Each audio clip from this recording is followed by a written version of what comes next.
Good evening to all of you.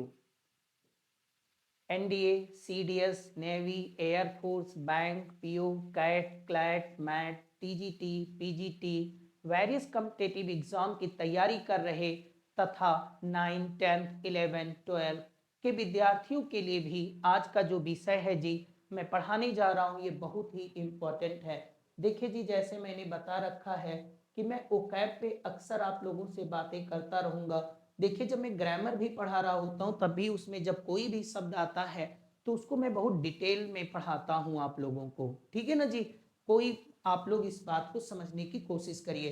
देखिए, जैसे कि यहीं से ओकैब आप लोगों को अक्सर पूछे जाते हैं, अक्सर यहाँ से शब्द प्रतियोगी परीक्षा में भी पूछे जाते हैं जी।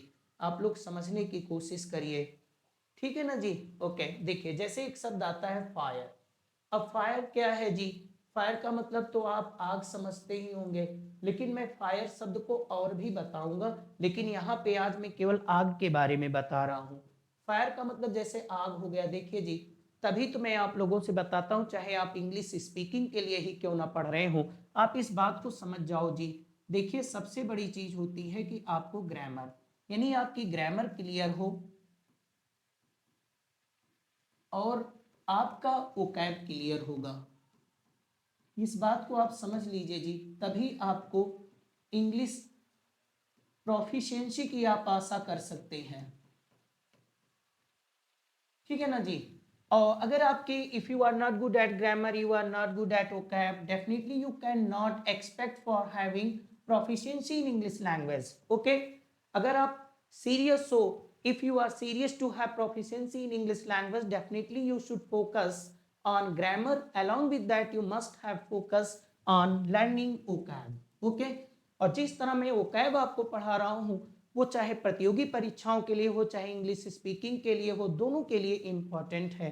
जरा देखिए, एक मैं नमूना पेश करता हूँ। जैसे मैंने कहा आग, अब जैसे हो गया, अब आप टेंस जानते होंगे, आग लगाना, आग सुलगाना। जैसे बीड़ी पीना है, आपको सिगरेट पीना है। देखिए जी, बीड़ी सिगरेट पीने के लिए मैं सलाह नहीं दे रहा हूँ, लेकिन मैं बता रहा हूँ। तो जो बीड़ी जलाया जाता है, सिगरेट जलाया जाता है, चूल्हा जलाया जाता है, गैस स्टोव जलाया जाता है, तो आप उसको क्या करते हो जी? लाइट करते हो।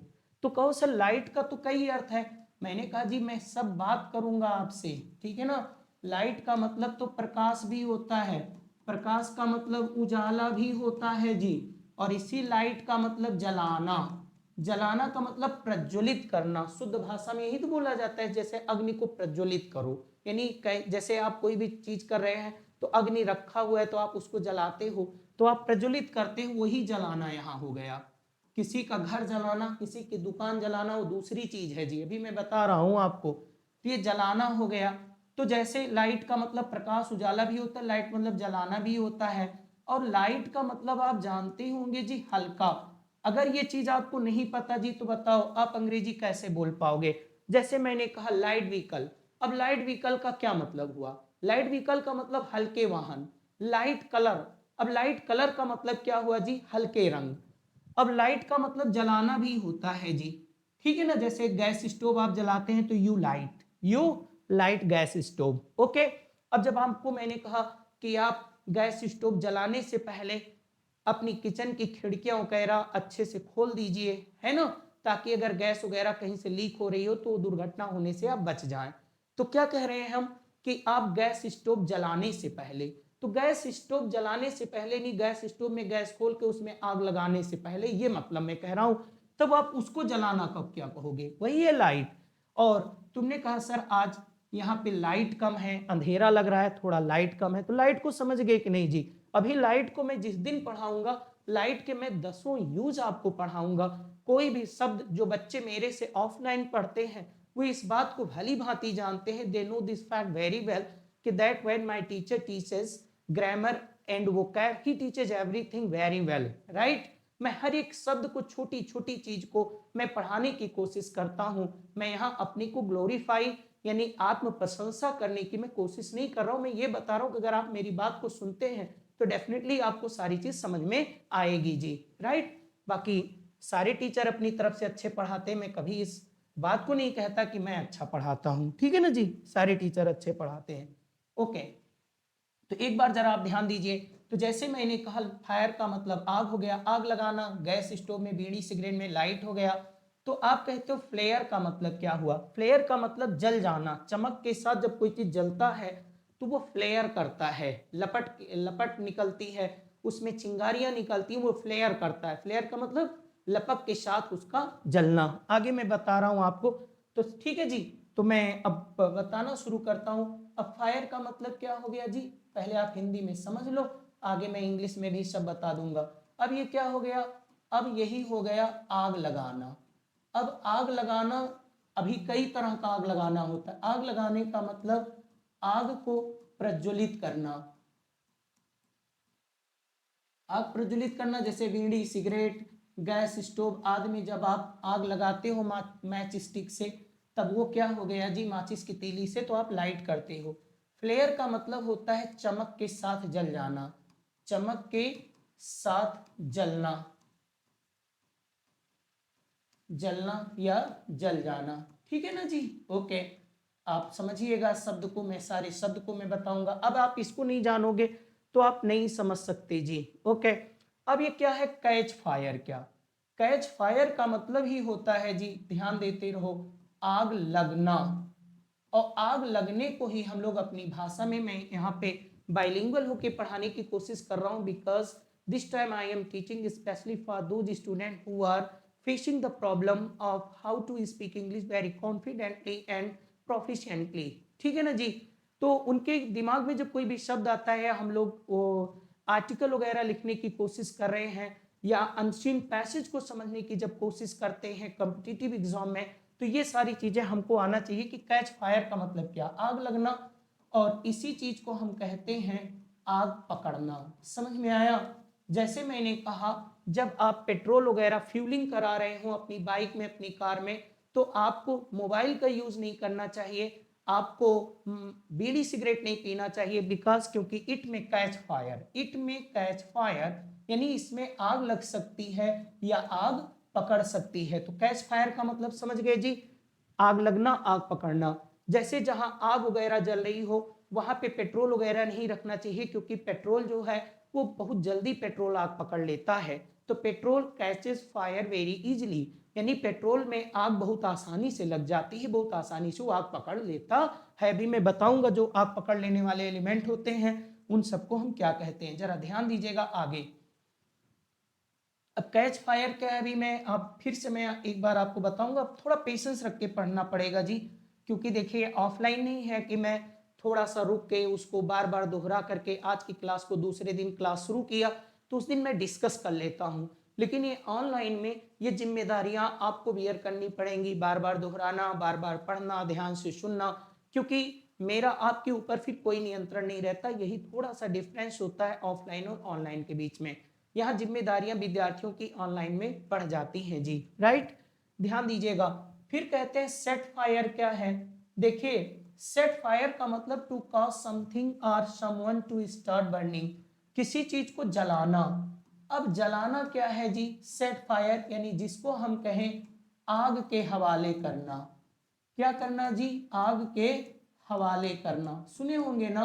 ओके, मैंने कहा भीड़ ने, जो उग्र भीड़ थी उसने बसों को, कार को और लोगों को, दुकान को आग के हवाले कर दिया, यानी कि उनको जला दिया, यानी जलाना, सेट फायर। ओके, जैसे मैंने कहा जब कहीं भी लोग इकट्ठा होते हैं, भीड़ हो जाती, जब वो कहीं भी धरना प्रदर्शन करने लगते हैं तो भीड़ उग्र हो जाती है और क्या करने लगती है, वो अनायास, है ना, अनियंत्रित हो जाती है। वो पब्लिक प्रॉपर्टी को तुरंत ही जो है, या किसी की कार को तुरंत लोगों की दुकानों में लोग आग लगाना शुरू कर देते हैं। ये बहुत ही गलत बात है। So they start to set fire, they start to set fire यानी वे आग लगाना शुरू कर देते हैं। तो आग लगाना का क्या होता है जी, सेट फायर।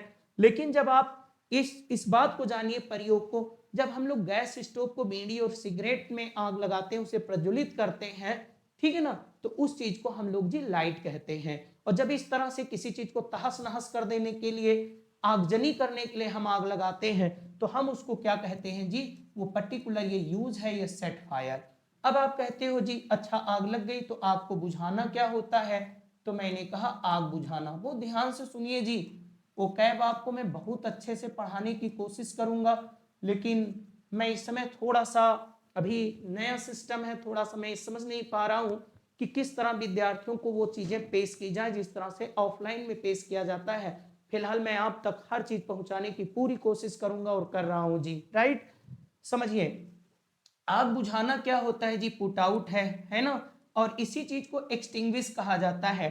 अब आप इस बात को ध्यान दीजिएगा, ये कई बार प्रतियोगी परीक्षाओं में आ चुका है, चाहे बैंक का पेपर हो, चाहे सीजीएल का पेपर हो, एसएससी का हो, या बैंक का हो, कैट का हो, क्लैट का हो, हर जगह इस तरह के सवाल आते हैं। तो जब मैं इस तरह से आपको पढ़ाता रहूंगा वो कैब, तो वो कैब आपको रटने की जरूरत नहीं पड़ेगी कि इतनी मोटी किताब खरीद लो बैठ के आप रटा करो। थोड़ा आप लंबा समय 2 4 6 महीने लग सकता है, लेकिन आपको सारी की सारी वो कैब और उसके प्रयोग करने का तरीका बहुत अच्छे समझ में आ सकता है ना। ओके, पुट आउट और एक्सटिंग्विश, जैसे मैंने कहा साहिल एक दिन अपने अध्ययन कक्ष में बैठा हुआ था और पढ़ रहा था, अचानक वहां पे उसकी बिजली से यानी इलेक्ट्रिक वायर से आग लग गई। तो साहिल ने उसे पानी से बुझाने की कोशिश किया। तो आप क्या कहोगे जी, Sahil tried to put out the fire. Sahil ने कोशिश किया to put out the fire, Sahil ने उस आग को पुट आउट करने की कोशिश किया, साहिल ने उस आग को एक्सटिंग्विश करने की कोशिश किया, यानी कि आग को बुझाने की कोशिश किया। ठीक, अब देखिए जी मैं थोड़ा सा इसको क्लियर करता हूं, आप लोग जरा समझने की कोशिश करो। ये देखो जी, जब बुझाना शब्द आएगा, थोड़ा टॉपिक को मैं डाइवर्ट कर रहा हूं, लेकिन इससे आपका अलग आएगा। देखो बुझाना इसी तरह मैं पढ़ाता रहता हूं आप सभी लोगों को, जब आग आएगा तब हम लोग इसको कहते हैं जी पुट आउट, और इस चीज को हम लोग कहते हैं एक्सटिंग्विश। ठीक, लेकिन यही बुझाना जब प्यास हो जाएगा तब हम लोग इसी चीज को कहते हैं स्लैक, और इसी चीज को कहते हैं जी क्वेंच। ठीक है ना जी, देखिए कितना बढ़िया से मैंने आपको इसे पढ़ा दिया। क्लियर, मैंने कहा जिस तरह से लोग पानी को वेस्ट कर रहे हैं, जिस तरह से पानी का अपव्यय लोग कर रहे हैं, पानी को फिजूल खर्च कर रहे हैं, पानी को बर्बाद कर रहे हैं ना, तो आप इस बात को जान लीजिए कि in coming time people will have no water to slake their thirst. Right, in coming time people will have no water to slake thirst, यानी आने वाले समय में लोगों के पास प्यास बुझाने के लिए पानी नहीं होगा। ठीक है ना, तो प्यास बुझाना का मतलब क्या हो गया, स्लैक, और क्या हो गया जी, क्वेंच। ठीक है ना जी, और आग बुझाना हो तो पुट आउट, एक्सटिंग्विश। इस पॉइंट को नोट करो। तो मैं यही बात मैं कह रहा हूं कि जितनी भी चीज आएगा मैं सारे शब्द को बहुत अच्छे से समझाता हूं और उसको बाइलिंगुअल होकर समझाने की कोशिश करता हूं, ताकि अगर कोई बच्चा कॉम्पिटिटिव एग्जाम के लिए चाहे पढ़ रहा हो, चाहे वो स्पीकिंग के लिए पढ़ रहा हो, उसको इस चीज की मदद मिलनी चाहिए। थोड़ा सा ध्यान दीजिएगा, आगे बढ़ते हैं। ये क्लियर हो गया जी आप लोगों को, आग बुझाना ये क्या है, आग लगाना ये क्या है जी, आग पकड़ना। ठीक, अभी मैं एक बार रिव्यू ले लूंगा, पहले आप समझिए। अब अब्लेज का मतलब क्या होता है जी, ध्यान दीजिएगा, समझिए बहुत आसानी से। ओके, अब अब्लेज का मतलब क्या हुआ जी, अब्लेज का मतलब हो गया जी जलता हुआ। एक मिनट, अब्लेज का मतलब क्या हुआ जी, जलता हुआ, completely on fire, completely on fire. Okay, समझ में आया कि नहीं आया। ओके, जैसे मैंने कहा उस दंगे में भीड़ ने लोगों की घरों में, लोगों की दुकानों में, बसों में आग लगा दिया था। Everything was on fire, everything was on fire, यानी सब कुछ जल रहा था। एवरीथिंग वाज अब्लेज, यानी कि ब्लेजिंग। ये भी हो गया जलता हुआ, जब कोई चीज जल रहा हो तो उसको अब्लेज कहते हैं ना, कंप्लीटली ऑन फायर। ओके, अब आप इसको देखो जी, आसन क्या है। ओके, इसका मतलब होता है आगजनी। कोई चीज मैं छोड़ने की कोशिश नहीं करूंगा जी, अगर आप लोग ध्यान देंगे तो इस बात को आप जान लो, थोड़ा पैटर्न आपके लिए नया जरूर हो सकता है, लेकिन ये पैटर्न आजमाया हुआ पैटर्न है। इसी पैटर्न के दम पर बहुत से विद्यार्थियों ने अपने सीजीएल को क्लियर किया है, बैंक की परीक्षाओं को क्लियर किया है जी, टीजीटी पीजीटी एग्जाम को क्लियर किया है। अगर आप ओकैब को रटने की कोशिश करते हैं, किताब ले लिए, उसको आप पढ़ने के पुराने पैटर्न पे कोशिश कर रहे हो, ठीक है जी, आप कर सकते हो, मैं मना नहीं करता, लेकिन एक बार आप इस पैटर्न पे पढ़कर समझने की और देखने की कोशिश करो तो आपको पता चल सकता है कि कौन सा पैटर्न ज्यादा हमारे लिए सुटेबल है जी। राइट, समझो। अब ये आगजनी क्या है मैं समझाने की कोशिश कर रहा हूं। आगजनी क्या है जी, आगजनी एक अपराध हो, होता है। ठीक है ना, आपको सर अंग्रेजी में बताओ, अंग्रेजी में भी बता सकते हैं, कोई दिक्कत नहीं है ना। आगजनी क्या होता है? A crime of setting fire, a crime of setting fire, बोलो फायर, मतलब a crime of setting fire, आग लगाने का जो अपराध है उसको हम आर्सन कहते हैं, आगजनी। जब दंगे होते हैं, फसाद होते हैं, बवाल होते हैं, बहुत लोग गए एक दूसरे की दुकान में, एक दूसरे के घर में आग लगा दिया, तो आग जब लगा दोगे किसी की दुकान, किसी की बस, किसी की कार में, तो वो एक अपराध है कि नहीं है? No doubt that is a crime, और the crime is called arson, right. यानी कि वो जो आप अपराध करते हो, if you are going to set fire to one's shop, one's house, one's car, तो definitely that is a crime. Okay, तो the crime is called arson, उस अपराध को क्या कहा जाता है जी? आगजनी कहा जाता है, यानी आग लगाने का अपराध। ये देखो जी, ऐसे भी समझ लो, आगजनी क्या है, यहां उठाओ, ये देखो, आओ मेरे साथ, आग लगाने का जो अपराध है, जो आग लगाने का अपराध हुआ, जैसे मैंने कहा पुलिस ने उनके खिलाफ आगजनी के खिलाफ मुकदमा दर्ज किया है, आगजनी की धारा लगाया है, तो आगजनी का धारा जब लगा दिया, आगजनी का आरोप उनके ऊपर लगा है, इसका मतलब कि उन्होंने किसी की दुकान, किसी की बस, किसी की कार, किसी की प्रॉपर्टी में उन्होंने आग लगाया है जी, राइट। समझ गए होंगे आप, क्लियर करते हैं, फिर आप जरा ध्यान देते हैं, समझने की कोशिश करिए आप। ओके, अब ये क्या है जी? फ्लैम। अब ये फ्लैम क्या है, समझो जी, ये सब सवाल आए हैं, है ना, इनका। ठीक है, जब आप थोड़ा सा पेपर को हल करिए तो आपको पता चल जाएगा कि सारे सवाल जो है कॉम्पिटिटिव एग्जाम में बन चुके हैं अब तक, राइट। कहीं मैं उनको फर्जी नहीं पढ़ा रहा हूँ, या ऐसा नहीं कोई फालतू की चीज है मैं आपको पढ़ा रहा हूँ, राइट। फ्लेम का मतलब क्या होती है जी? लपट। अब आप समझे रहो, मैं चाह रहा हूँ कि पहले आप इन्हें समझ लो, जब मैं इन्हें इंग्लिश टू इंग्लिश डिफाइन करूंगा, इनको एक्सप्लेन करूंगा, तो आपको समझ में आ जाएगी फ्लेम का मतलब क्या, लपट। थोड़ा नई वीडियो लंबी होगी। हॉलोकॉस्ट क्या है? हॉलोकॉस्ट क्या है? Large scale destruction specially by fire, इसी को कहते हैं हम लोग जी विनाश लीला। क्या कहते हैं? विनाश लीला।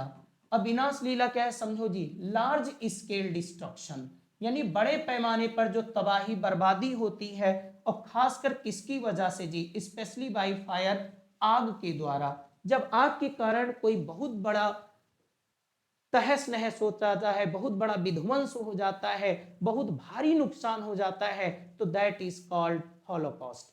जैसे मैंने कहा, वहां की एक इलेक्ट्रॉनिक्स मार्केट थी और वहां पे आग लग गई, है ना, और मैंने कहा लैक्स ऑफ, मैंने कहा कि thousands of shop were burn to ashes, यानी हजारों दुकानें जलकर राख हो गई, है ना।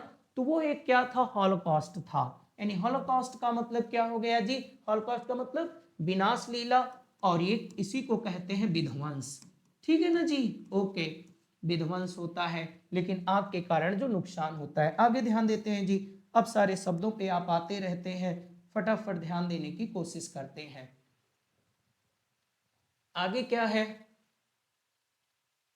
पढ़िए, थोड़ा पेशेंस रखिए जी, मैं कोशिश कर रहा हूं आप लोगों के लिए। ये क्या है? पायरोफोबिया। जहां भी अगर पायरो शब्द आएगा जी, तो ये बात आपको मालूम होगा, जब मैं आगे पढ़ाऊंगा तो बताऊंगा, जहां पायरो शब्द आएगा वहां पे आप ये मान जाइएगा कि वो आग से जुड़ा हुआ मसला है। ठीक है ना, इस बात को याद रखना है आप लोगों को, अगर जो आप सभी प्रतियोगी साथियों की बात ध्यान में रखनी है, चाहे आप सीजीएल के लिए, एसएससी के लिए, बैंक के लिए, नेट के लिए, टीजीटी, पीजीटी, किसी भी एग्जाम की आप तैयारी कर रहे हैं, तो पायरोफोबिया का मतलब आग का भय। समझ में आया? अब ये बात मैं पढ़ा चुका हूं पहले भी कि morbid fear of, morbid fear of fire, और इसी मॉर्बिड को आपको लिखा जा सकता है एबनॉर्मल। ठीक है ना जी, बहुत बार पूछा गया है, परीक्षा में कई बार आ चुका है, कई प्रतियोगी परीक्षाओं में पूछा गया है पायरोफोबिया, ध्यान दीजिएगा। और अंग्रेजी अगर लिखना है, पढ़ना है, बोलना है, तब तो आता ही है। अब देखिए जी, फ्लैम्बल क्या है?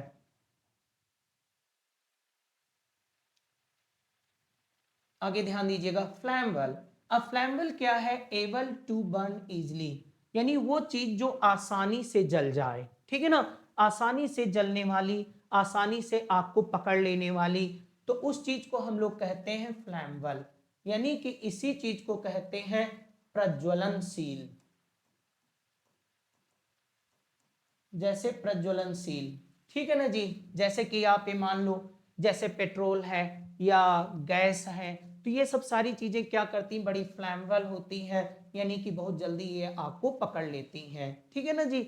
ओके, अब इनफ्लैमेबल क्या है, जो आसानी से आग को ना पकड़े, ठीक है, जो आसानी से आग को नहीं पकड़ती उनको इनफ्लैमेबल कहते हैं। ओके, अब इसी चीज से एक बना है कंबस्टिबल। कंबस्टिबल का मतलब ही होता है ज्वलनशील। क्या होता है जी, ज्वलनशील। जो बहुत आसानी से आग को पकड़ ले वो भी कंबस्टिबल होते हैं। और एक चीज होता है इनकम्बस्टिबल, यानी कि जो आसानी से आग को ना पकड़े, यानी कि फायर प्रूफ। आ गया ना। आप देखते होंगे जी, जैसे बिल्डिंग में जो प्लाईवुड है या जितनी भी चीजें हैं या प्लास्टिक है या ये सब सारी चीजें, फर्नीचर है, या आप देख रहे होंगे जी जो जितने भी प्लास्टिक के सामान है, ये सब थोड़े से कंबस्टिबल आइटम होते हैं। अगर ये आग को पकड़ लें, तुरंत ये आग को पकड़ लेते, आग के संपर्क में आते ही ये जलने लगते हैं, तो ये सब बड़े कंबस्टिबल होते हैं। इसलिए अब आजकल जो अस्पताल है या जो कोई भी विद्यालय है, उसमें जितने भी मटेरियल यूज करने की कोशिश की जा रही है, लोग ये सोचते हैं कि कोई इनकम्बस्टिबल मटेरियल यूज किए जाए। इनकम्बस्टिबल मटेरियल यूज किए जाए यानी फायर प्रूफ, यानी जिसमें आसानी से आग न लगती हो, जो आसानी से आग को न पकड़ते हो। तो समझ गए, कंबस्टिबल, इनकम्बस्टिबल। कंबस्टिबल जो आसानी से आग को पकड़ ले, यानी जिसमें आग आसानी से लग जाती हो, और जिसमें आग आसानी से नहीं लगता है वो इनकम्बस्टिबल होता है, ठीक है ना जी। जैसे अभी आपने अपना घर बनवाया है, उसमें लोहे का दरवाजा लगा है, तो लोहे का दरवाजा अगर उसके बगल आग जल भी रही है तो तुरंत आग को फैलाएगा नहीं, आग नहीं पकड़ेगा। यानी आप कह सकते हो जो आयरन के लोहे दरवाजे या खिड़कियां लगे हुए हैं, एल्युमिनियम के लगे हुए हैं, तो definitely that is combustible, इनकम्बस्टिबल material, वो इनकम्बस्टिबल मटेरियल है जी। और जैसे आपने प्लाईवुड का लगा रखा है, प्लाई का लगाया है, लकड़ी का लगा रखा है जी, तो डेफिनेटली वो एक कंबस्टिबल चीजें हैं। आग के संपर्क में आने पर, जब उनके संपर्क में, वो आग के संपर्क में आएंगे, तुरंत वो जलने लगेंगे, तो वो कंबस्टिबल आइटम है, ठीक है ना जी। ओके, समझो मेरी बात को, आप लोग आगे समझाते हैं। फिर ध्यान देना, ये शब्द कई बार आपसे पूछा गया है। क्लियर, देखो अभी जैसे मैंने बताया था, अगर पायरो शब्द कहीं आएगा तो पायरो का मतलब आग होगा जी, राइट। तो पायरो का मतलब आग होगा, तो पैरोलैट्री का मतलब होता है वर्शिप ऑफ फायर। कई बार कंपटीशन में आ चुका है जी, कॉम्पिटिटिव एग्जाम में, वर्शिप ऑफ फायर, ठीक है ना जी। अग्नि पूजा, क्या, जब अग्नि की पूजा होती है तो उसको पैरोलैट्री कहते हैं, ठीक। शब्द आया हुआ है कई प्रतियोगी परीक्षाओं में, इसलिए मैंने इसे शामिल किया है। ये देखो जी, वाइल्ड फायर क्या है, तो वाइल्ड फायर का मतलब हो गया जंगल की आग, जंगल की आग, है कि नहीं है। जैसे मैंने आप लोगों से कहा, मेरी बात पे ध्यान देना, मैंने कहा बहुत से लोग अफवाह को फैलाने वाले होते हैं। अगर उनको कोई भी किसी की बुरी बात थोड़ी सी भी पता चल जाए ना, तो वे उसको they try to spread that like wildfire. Okay, तो they try to spread that like wildfire, इसका मतलब वे उसे जंगल की आग की तरह फैला देना चाहते हैं ना, या वो फैला देते हैं, they spread that things like wildfire. Okay, तो मैंने कहा कि अफवाहों का बाजार बहुत गर्म होता है जी, अफवाहें तुरंत ही फैलती हैं, है ना। They spread like wild fire, they spread like wild fire, यानी वे जंगल की आग की तरह फैल जाती हैं। अब मान लो आपको ये वाइल्ड फायर पता ही ना हो, ठीक है ना, तो आप इसको कैसे जानोगे कि हम कैसे बोलें, आगे ध्यान दीजिएगा। ये देखिए जी, फायर रेजिस्टेंट और फायर रिटार्डेंट, इन दोनों का मतलब हो गया फायर प्रूफ। क्या होता है जी, फायर प्रूफ। क्लियर, अग्निरोधी, क्या होता है जी, अग्निरोधी, यानी इनमें जल्दी आग का प्रभाव नहीं होता है। इनको क्या कहते हैं जी, अग्निरोधी। जैसे आप वाटर प्रूफ पढ़ते हैं, वैसे फायर प्रूफ। फायर प्रूफ का मतलब अग्निरोधी, जिसमें अग्नि का प्रभाव जल्दी नहीं होता है है ना। तो उन्हीं को फायर प्रूफ कहते हैं, उन्हीं को फायर रेजिस्टेंट कहते हैं, फायर रिटार्डेंट कहते हैं। समझ गए होंगे, शब्दों को आप ध्यान देते रहिए, मैं आपको हर एक चीज को पढ़ाऊंगा। एक नजर आप लोग फिर से डाल लेते हैं फटाफट जी। देखिए, जब हम लोगों को कहना होता है, जब हम लोगों को ये कहना होता है आग क्या है, तो फायर, लाइट आग लगाना, आग जलाना यानी आग को प्रज्वलित करना, जैसे बीड़ी सिगरेट स्टोव में तो लाइट हो गया। फ्लेयर चमक के साथ जल जाना, कैच फायर आग लग जाना। मैंने कहा पेट्रोल भराते समय, फ्यूलिंग कराते समय बीड़ी सिगरेट ना पीजिए जी, इट में कैच फायर। सेट फायर का मतलब आग लगाना, किसी चीज को आग के हवाले कर देना। मैंने कहा मॉब क्या करती है, मॉब सेट फायर, मॉब आग लगा देती है, मॉब आग लगा देती है जी। ओके, जल्दी जल्दी मैं इसे दोहराने की कोशिश कर रहा हूं। पुट आउट और एक्सटिंग्विश क्या है, जरा ध्यान दीजिए जी जरा। आग का बुझाना हो गया। अब्लेज का मतलब जलता हुआ, ब्लेजिंग जलता हुआ। आसन क्या है जी, आसन का मतलब आगजनी होता है। Crime of setting fire, crime of setting fire, आग लगाने का अपराध जी ये होता है आसन। फ्लेम का मतलब जी क्या होता है, लपट होती है। ओके, हॉलोकॉस्ट का मतलब large scale destruction specially by fire. Okay, specially by fire. और पायरोफोबिया क्या होता है, आग का भय होता है जी।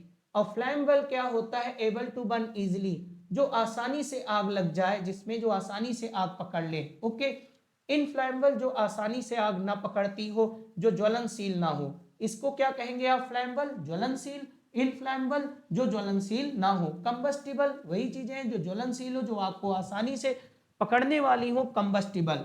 जैसे मैंने कहा प्लाईवुड लकड़ी और gas petrol, all these are combustible item, ये सब कंबस्टिबल आइटम है।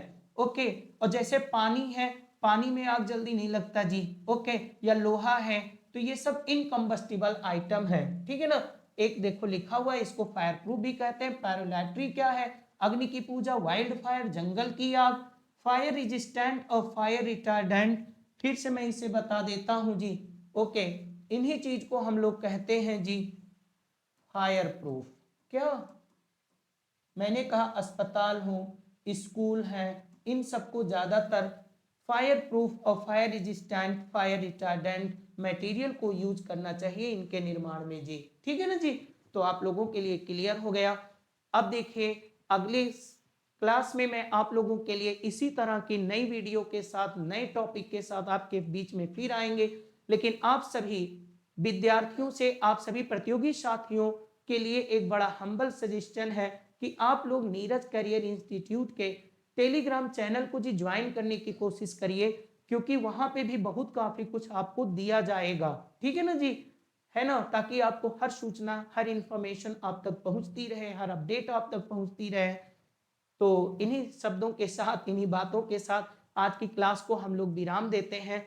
अगली क्लास में आपसे फिर मुलाकात होगी, आपसे फिर मुखातिब होंगे। तब तक के लिए आप सभी विद्यार्थियों को, सभी प्रतियोगी साथियों को मेरा नमस्कार।